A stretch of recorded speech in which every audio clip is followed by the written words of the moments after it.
Welcome to Lost Relation Chronicles. He sat on a stool at the end of the bar, leaning against the wall, focused on a baseball game playing on one of the TVs. He was around 6 feet 1 inch and weighed about 190 pounds, smaller than my 6 feet 4 inches, 255-pound frame. Still, I planned to tread carefully. I hoped he would hear me out without losing his temper. "Are you Jack Wilson?" I asked as I approached him. He nodded, and I continued, "Can I buy you a drink?"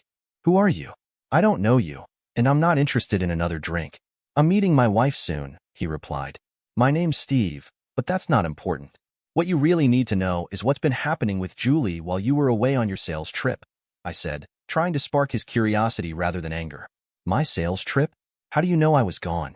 And how do you know my wife's name?" he asked, his voice tinged with anger. I hesitated, stumbling over my words. This situation could escalate quickly. "Oh hell, there's no easy way to say this, Jack. I know your wife's name because I spent most of tonight sleeping with her at my place." That's when the fight broke out, though it wasn't much of a fight. He hit me, and I went down hard.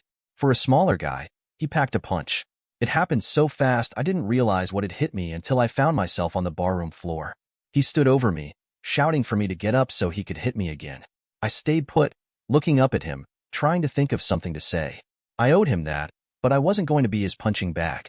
Why would I tell a man I was sleeping with his wife? It was all about payback. "My name is Stephen Harrow, and I'm a moron." Well, not really, but I feel like one. You see, only a moron or a husband, and I'm both, wouldn't have seen what was going on behind my back. I didn't see it, or even suspect it until, cliché of clichés, I saw my wife somewhere she shouldn't have been. She told me that her sister had broken up with her fiancé and needed cheering up. Apparently my wife was the designated cheerer-upper and went to console her distraught sister.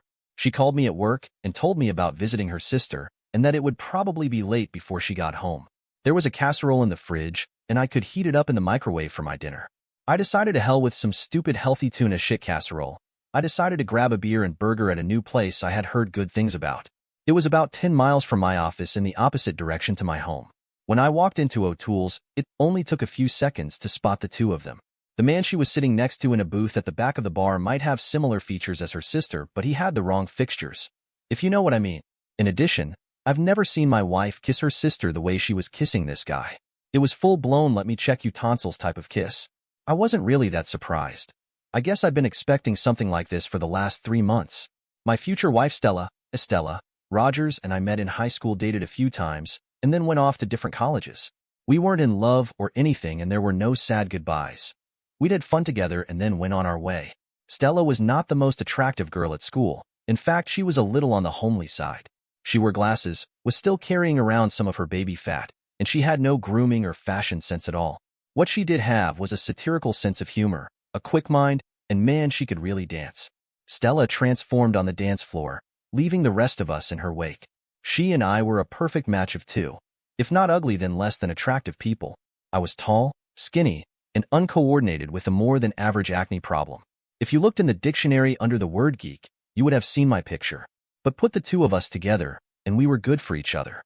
It was almost 6 years later that I saw her again. I was taking some postgraduate classes and took a break from my studies at an off-campus bar. It wasn't a place I normally went to, but that night I needed to decompress and relax. The place wasn't really very loud, just the normal ebb and flow of conversations going on, but then a sort of hush fell over the room. I was staring into the one beer I allowed myself and wondering how I was going to get through one of my classes without kicking the professor's butt. He was a liberal somewhere to the left of Karl Marx, and I was just a bit right of John Wayne. It got very quiet in the bar, and I looked up to see why.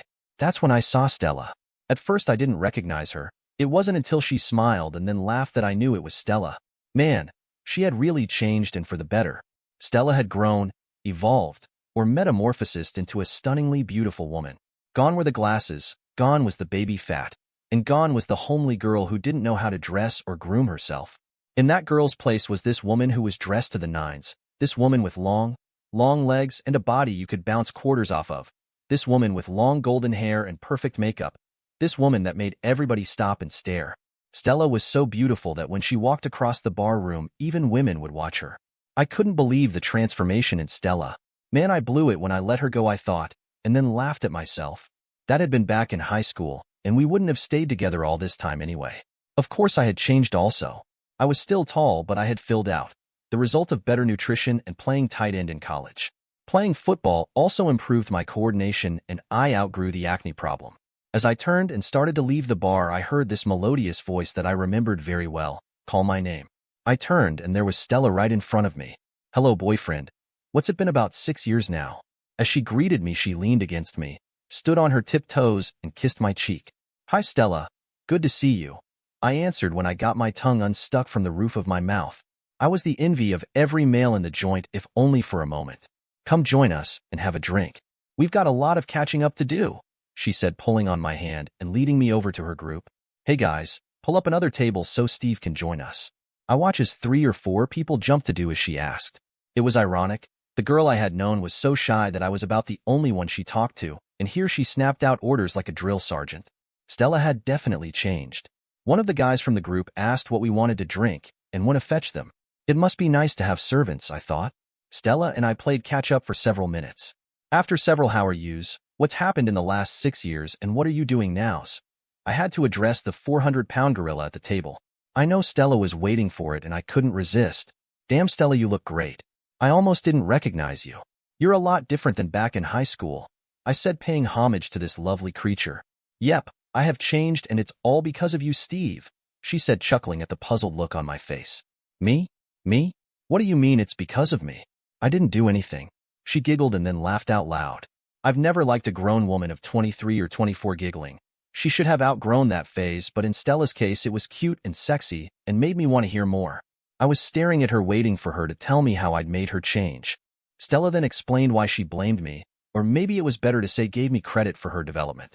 She said that when we parted after high school, she was crushed. Her looks, her personality, her shyness made me turn my back on her. At least that's what she thought.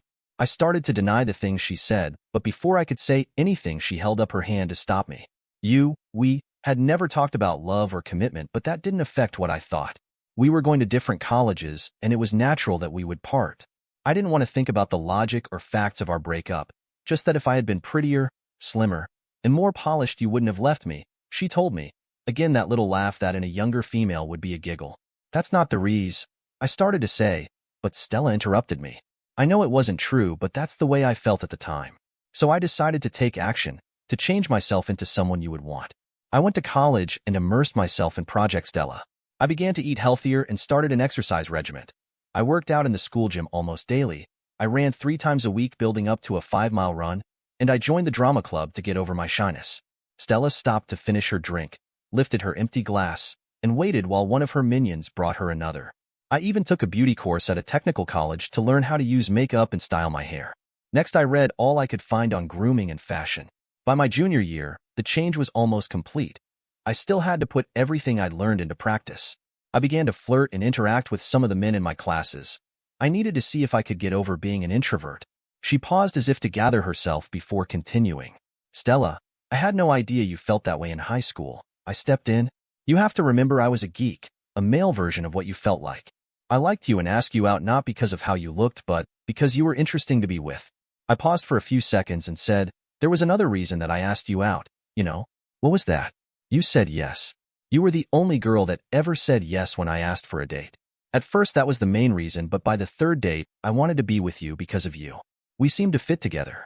I regretted us having to say goodbye, but I was only 18 and had never thought beyond going to college. I hadn't intended or even thought that sitting and talking to an old friend would lead to true confessions. Stella gave me a warm smile, took my hand with both of hers, and leaned against me for a few seconds. As good as you look, as confident as you seem, you must have men falling all over themselves to be with you, I said with a big smile. No, there's nobody special, Steve. Oh, I've had 2 serious relationships since college, but something was missing, so we broke up, she replied. I motioned and indicated the others at the table, asking a silent question. Stella leaned closer so no one would hear her and said, these people are just friends. Well, not even friends, more like companions. That's called fetching drinks. He's asked me out at least a dozen times. I enjoy the attention, so instead of saying no, I smile, say maybe, and he keeps coming around. 2 of the 3 girls I'm helping change themselves like I did. In the meantime, they catch some of my rejects. She giggled again at the expression on my face. Come on, you know that less attractive girls pal around with a pretty girl. It's not always for the friendship. It's to latch on to guys that they might never have a chance at. That doesn't say very much for them, does it? I was surprised at her revelation. It says they are smart enough to make the most of an opportunity, she replied. What about the other two? The other two are going together. I used to date Brad, and when we stopped, Sherry caught him. They seem to be happy with each other, and that's a good thing. Sherry is one of my success stories, don't you know? I had to smile grimly at the change in her personality. The girl I had known was shy, less than confident, almost withdrawn with everyone but me. The new Stella was confident to the point of being cocky or even overbearingly conceited. I think I like the old Stella better. There was a hard shell around this new one. Guess I better go. Got classes tomorrow morning. It's been, maybe interesting is the term, seeing you again, Stella. Good luck with your projects, I said, standing to leave. She stood, hugged me, and kissed my cheek again. The hug wasn't one of those A-frame hugs that women use, hug you but keep their body away from you. This was a full-body hug meant to show off how a woman feels. By the way, Stella felt damn good. Stella handed me a card and said, "Here's my home and cell numbers. Give me a call, and we'll talk some more." It was just short of being an order. Her Majesty, Stella the First, had spoken. Again, I couldn't believe the change in this woman. I had spent less than 2 hours with the new Stella, and I wasn't impressed. There was absolutely no doubt that her appearance and her confidence was improved, but she had lost the sweet, kind, thoughtful girl she had been. I didn't think it was a good exchange. Handing the card back to Stella, I said, "There's no need to talk again. We've went over our lives between then and now. You've moved on and don't need another member for your entourage. I'm glad you're happy, Stella. See ya." I walked away before she could respond or argue. I'd had enough of Her Majesty to last me. Just before I got to the door, I heard Kyle say, "How dare he talk to you like that? Want me to drag him back here and make him apologize?" Stella laughed out loud. "Do you actually think you could make him do anything he didn't want to? Look at the size of him, you idiot." It would have been interesting, and I was almost sorry that good old Kyle didn't try to drag me back because I was a little upset. I would have liked to share that feeling with someone. I was upset that my friend from high school had turned into such a conceited bitch. After Stella and I parted after high school to go to different colleges, I thought about her a lot.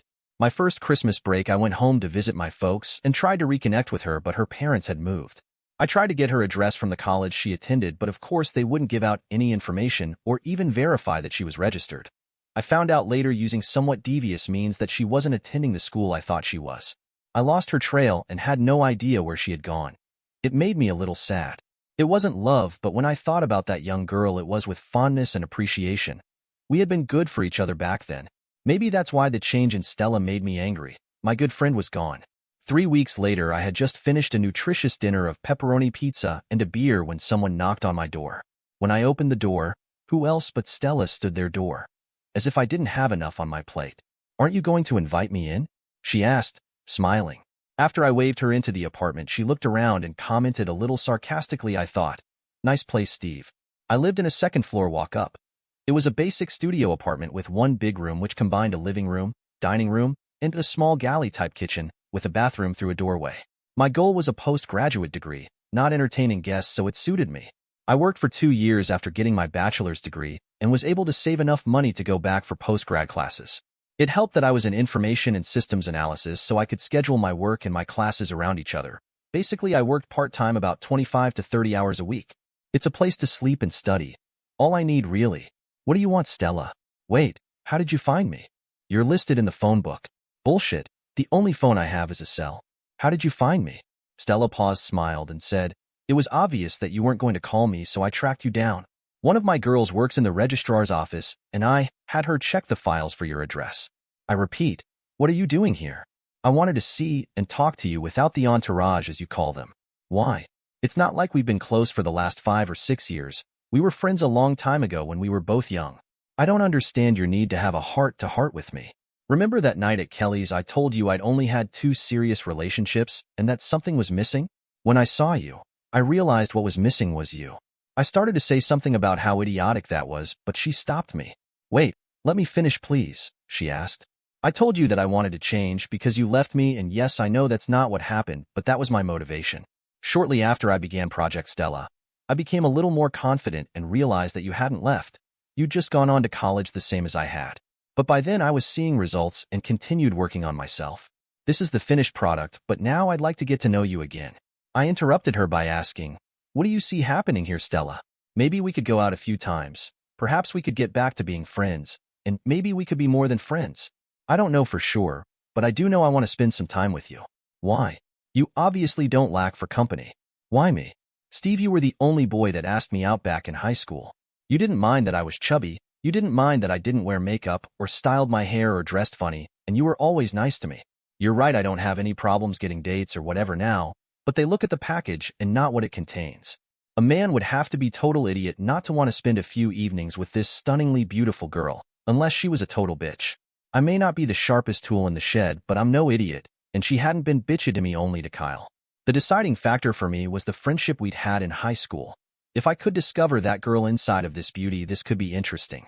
I'd like to be friends again, but I do have a few conditions, I told Stella. Like what? Now she was smiling. When we get together to hang out or date or whatever, I have to be your main focus. No posse, no entourage, and no group, just us. I scrimped and saved for 2 years so I could come back to school for my master's, and I don't have a lot of extra money. So we won't be going to any 5-star restaurants or over-the-top type places. Stella listened and looked at me and nodded. Before she could say anything, I continued. One more thing, the amount and number of times together will be limited.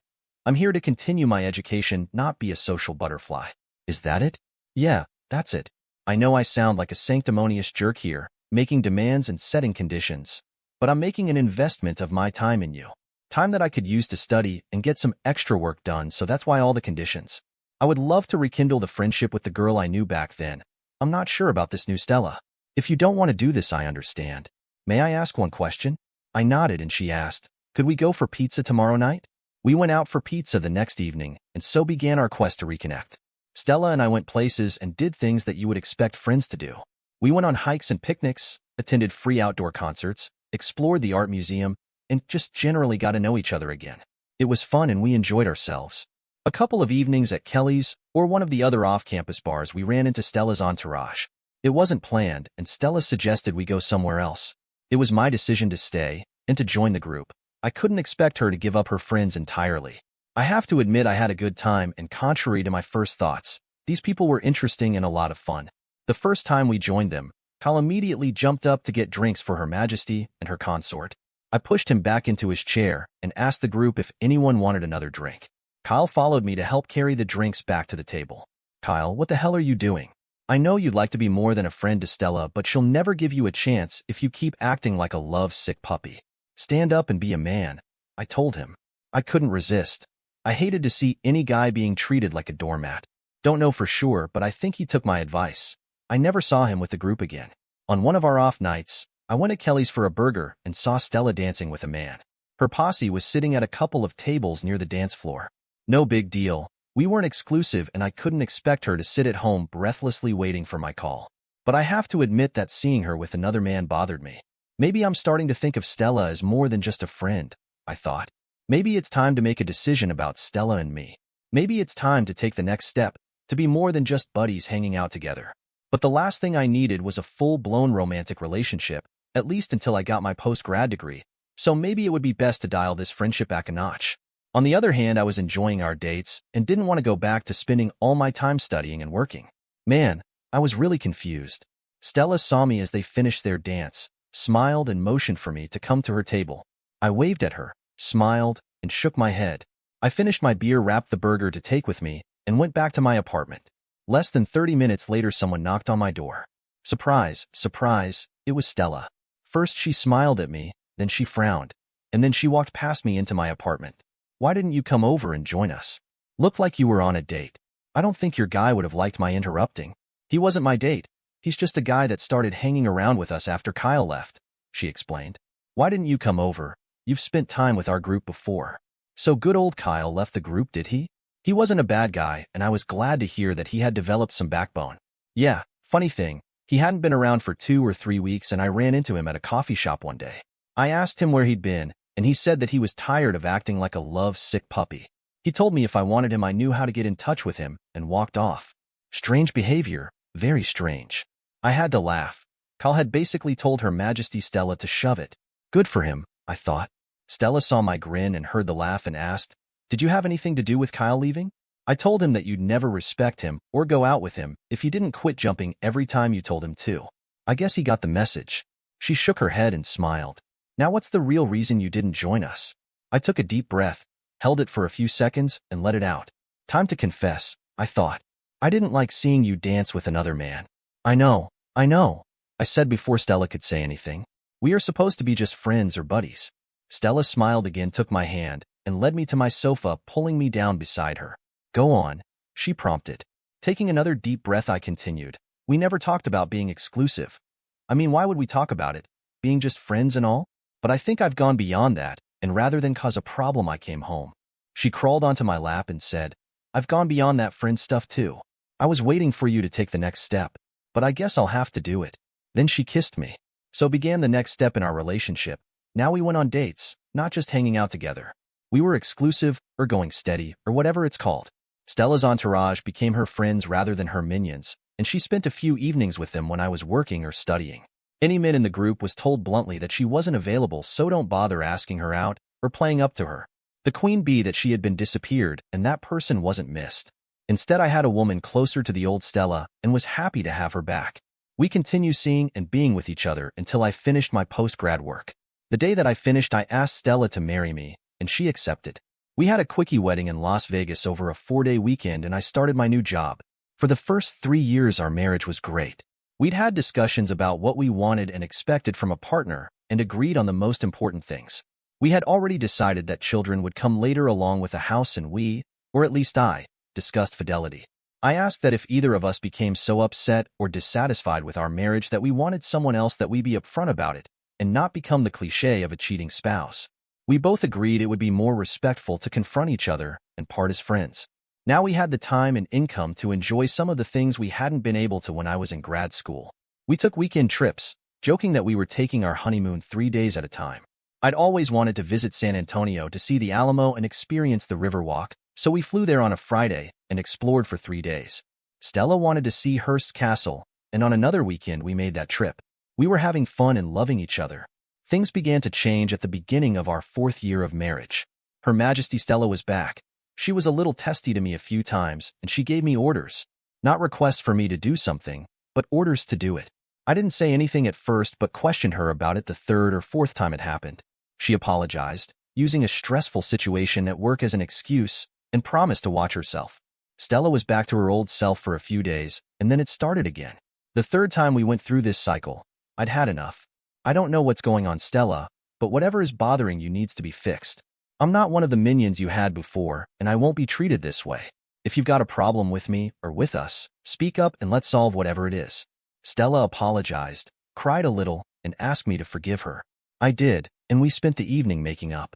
I got sidetracked and didn't push to find out what the problem was and why she was acting the way she had. Then came the night at O'Toole's when she was supposed to be with her sister and instead was making out with a guy in a back booth. It was obvious that this wasn't the first time they had been together. I didn't know if it had gone farther than a make-out session or if she had been to bed with the guy, but it didn't make any difference. The first time she blatantly lied to me, the first time she passionately kissed this guy, the first time she snuck off to be with him, our marriage was over. I'd heard stories or read about what other husbands had done when confronted with a cheating wife. Some had folded up and let it break them. Some had waited getting evidence for a divorce. Some got the evidence and came up with elaborate schemes for revenge, and some just beat the hell out the guy and sometimes the cheating wife too. I did none of these. My first thought when I saw them was, oh shit. Next, why would she? And anger was the final thought. Stella was much too sharp and confident to be seduced by some slick character, so this guy was with her by invitation. Other than being a sleazeball for running with a married woman, I couldn't blame him too much. Stella was a very, very attractive woman. No, my anger, or most of it, was directed at my cheating wife. As I walked toward them, I wasn't too worried about the guy getting physical. After all, I had the moral right on my side, didn't I?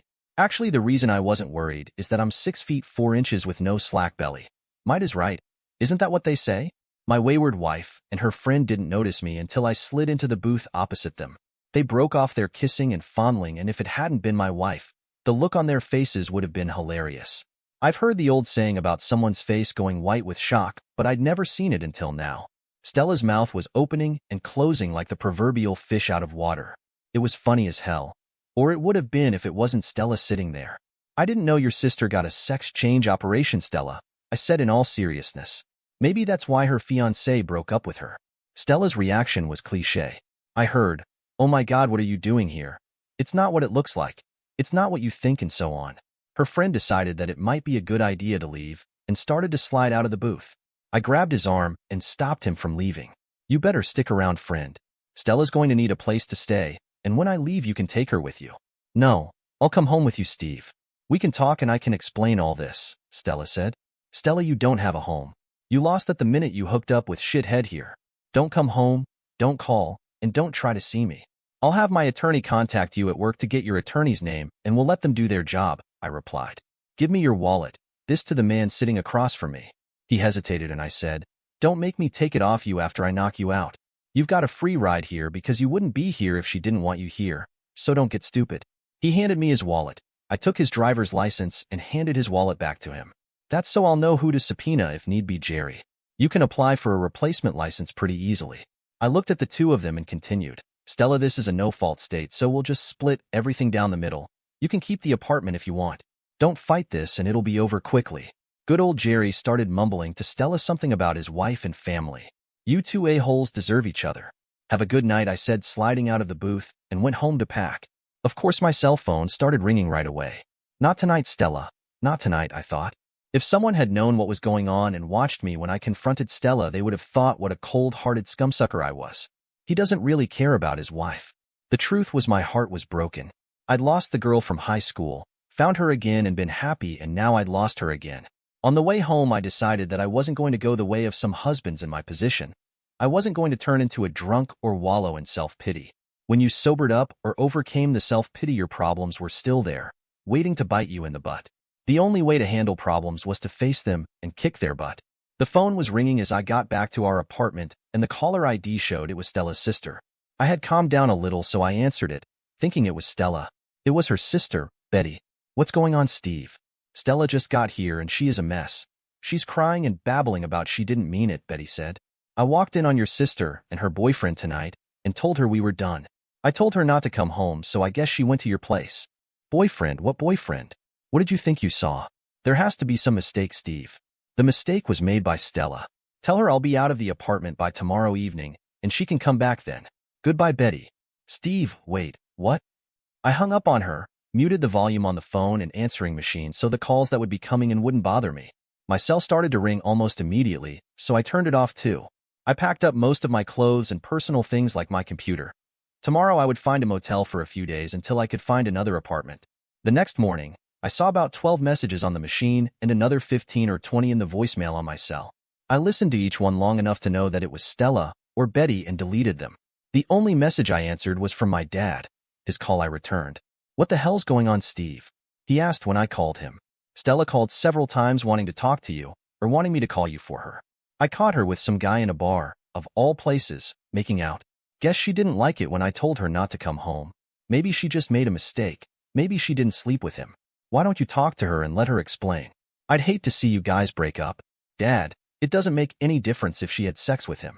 She lied to me so she could meet this guy. You should talk to at least, don't you think? Okay, Pop, I'll talk to her just to get her to leave you alone. But we're done no matter what she says, I replied. That afternoon I called Betty's place and asked to speak to Stella. She came on the line and immediately started with, I'm sorry, I didn't sleep with him. It didn't mean anything and more bull until I stopped her. Stella, listen to me. Stop crying and listen. When we got married, we agreed that if things got bad between us, we'd walk away instead of disrespecting each other. For whatever reason, you decided you didn't want to do that and became the ultimate cliche, a cheating wife. But I didn't sleep with him, Steve. It was only some harmless flirting. It didn't mean anything and I... Stop. It meant something to me, Stella. It showed a lack of respect for me. It showed that you don't love me, at least not the way I thought. And it showed me it was time to get out. Let's meet and talk and I can explain why and what really happened, Stella pleaded with me. You're not listening. I don't give a damn why. Just that you did. I don't care what really happened, as you say. The lies and deceit are enough for me. The screwing around just put the icing on it. Don't call me and quit calling my dad. Do us both a favor and just sign the papers when you get them. Make it as easy as possible. Goodbye, Stella. The divorce went through and was finalized in just 3 months. Stella didn't object or fight the splitting of assets, so it was pretty cut and dried. She did ask to meet with me before signing the papers, but I refused. There was nothing she could say or explain, or any way she could put a spin on her actions that would make me feel any different. After moving out of our apartment, I found a very nice first-floor studio apartment. It was just me. I wasn't looking for any commitment, so it was big enough. I'd rather spend the money on toys than on a bigger place to live. I waited until I was legally divorced before I started going out or dating. O'Toole's and Kelly's were no longer my first options because of Stella, so I had to find a new watering hole. I found a place called Connor's Pub and Grill that was perfect. They poured an honest drink, served good basic food, and the service was outstanding. The people there made you feel welcomed and at home. It was a good place to hang out. I started going there to eat on Friday evenings. The owner, or at least one of them, was Jake Connor. He was a big guy like me, and we sort of hit it off. I told my sad tale. He said he'd been there, done that, and had the damn t-shirt. Jake handed me a beer on the house and told me that sometimes you have to wade through the bitches of the world to find a good woman. After about 6 months or so, I finally decided that I wouldn't let my history with Stella stop me from going wherever I wanted. So I went to Kelly's with a couple of guys from work a few times, and sometimes Stella was there. The entourage was back in full force. This time she had 2 guys step in and fetch in for her. Her Majesty Stella had returned. Surprisingly, it didn't bother me all that much, but it was good to see the look on her face whenever I left with a woman. One such woman was Julie Wilson. I sort of had a steady thing with her. After the first time we met at Kelly's, she would call every 2 to 3 weeks and want to get together. Being a macho-type guy, I'd always thought I knew pretty much what to do and how to do it in bed, sexually speaking, I mean. Compared to Julie, I was a freshman just beginning to learn, and she was the professor.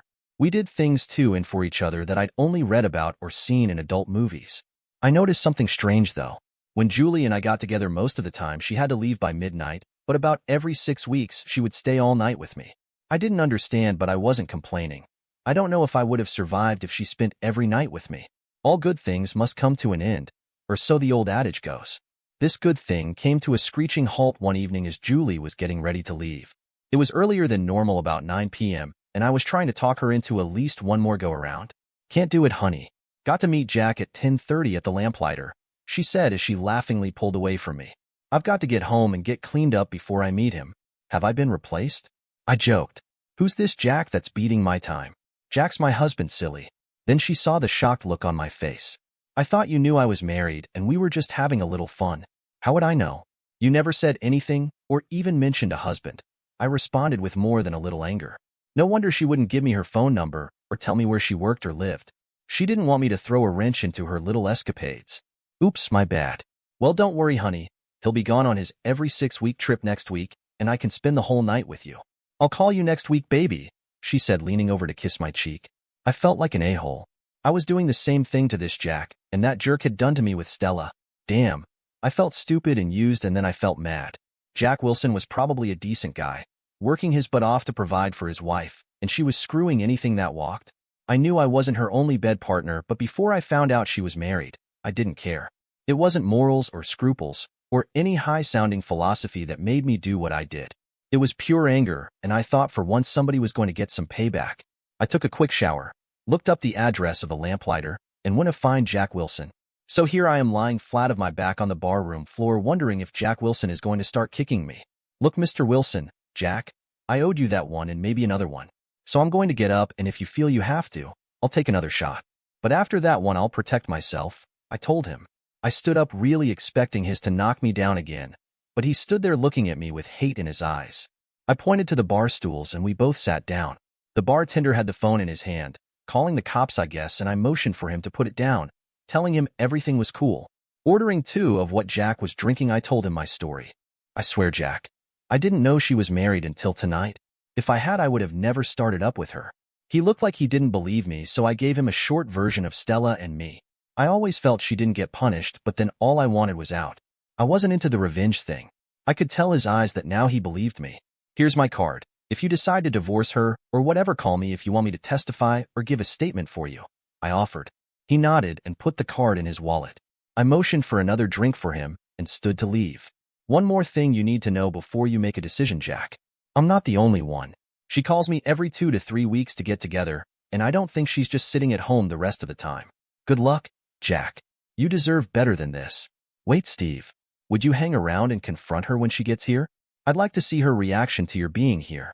I nodded and went to a booth in the back that you couldn't see from Jack's seat or from the front door. This is going to be fun. Well, maybe interesting is a better word, I thought. Julie came breezing in about 10 minutes later. She walked over to Jack saying, "Hi, honey. Gosh, I've missed you." She gave him a hug and kiss. Order me a drink, please. I've got to use the ladies' room. Off she went to the bathroom. When she came back, Jack had moved, and she took his seat with her back to my booth. After a couple of minutes, Jack lifted his hand and sort of motioned for me to come over. Walking up behind Julie, I said, "Hi, Julie. Can I buy you and your friend a drink?" She turned around, saw me, then turned back to look at Jack, then back at me and fainted. I nodded at Jack and left. 3 months later, I got a call from Jack Wilson. He said he wanted to fill me in on what happened between him and Julie. Jack said that he let her talk him into going to a marriage counselor, and for 1 month solid, twice a week, Julie tried to shift the blame to him. He traveled too much. She got lonely. Bullshit, bullshit, bullshit. He told me he chalked it up to a bad move when the therapist began to agree with Julie. He told them both to go to hell and filed for divorce. Apparently, Julie didn't want her activities to become public knowledge, so she didn't contest the divorce. He would be a free man in another month or so. I said, "Jack, don't let it get you down. You'll come through." As a friend of mine once told me, life goes on. The trick is to go with it. Dear listeners, please share your thoughts in the comments section below, and don't forget to like, share, and subscribe.